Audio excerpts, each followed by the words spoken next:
This is the second video in the three-part video series on Blueprint YAMLs.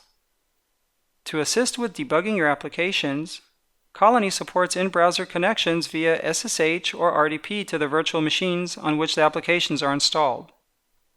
This in-browser connection capability is provided by a component called Bastion, which is deployed on a virtual machine in the sandbox's cloud environment.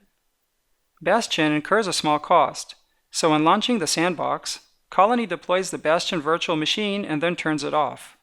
But you can turn it on and off as you like via the sandbox page. You can also set the Bastion's default state in the sandbox.